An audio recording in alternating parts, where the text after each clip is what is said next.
જય હિન્દ, વંદે માતરમ, જય શ્રી રામ। સરકારે છે ને દારૂને રાષ્ટ્રીય પીણું જાહેર કરી દેવું જોઈએ। તમારો શું મંતવ્ય છે ને એ તમે મને કોમેન્ટમાં કહેજો।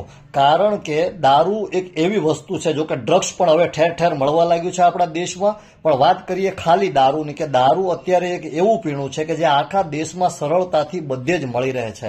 અને ખાસ કરીને ગુજરાતમાં, તો ગુજરાતના તમે કોઈ પણ સિટીમાં જાઓ, કોઈ પણ ગામડામાં જાઓ, તમને દારૂ ખૂબ સરળતાથી મળી રહેશે।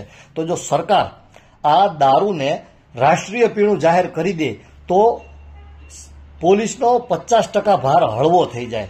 કારણ કે વાત કરીએ સિસ્ટમની, તો સિસ્ટમ અત્યારે એવા પ્રેશરમાં હોય કે દારૂ પીવાવાળાને પકડશે, થોડું પ્રેશર થાય તો દારૂ વેચવાવાળાને પણ પકડશે, પરંતુ ગમે તે થાય દારૂ બનાવવાવાળા સુધી તો પહોંચી શકશે જ નહીં, એને પકડી શકશે જ નહીં। હવે કેમ એ ખબર નથી, એ તમે કોમેન્ટમાં કહેજો તો આને લગતા વળગતા લોકો સુધી પહોંચે અને એને ખબર પડે।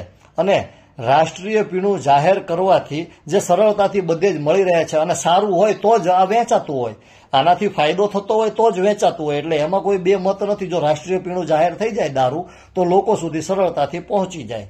અને હા, આ ન કરી શકે એવું નથી હો, હા એ બધું જ કરી શકે। 370 હટી શકતી હોય, રામ મંદિર બની શકતું હોય, તો આ રામ રાજ્યમાં દારૂબંધી પણ હટી શકે। દારૂબંધી થવી જોઈએ પણ બંધી શક્ય નથી, એટલા માટે એને હટાવીને એને રાષ્ટ્રીય પીણું જાહેર કરી દેવાય। એટલે કાલે કોઈ ગર્વથી કહી શકે કે આ મારા દેશમાં, આ મારા હિન્દુઓના દેશમાં, આ મારા રામ રાજ્યમાં દારૂ છૂટછાટથી મળે છે અને દારૂ રાષ્ટ્રીય પીણું છે। જય હિન્દ, વંદે માતરમ, જય શ્રી રામ।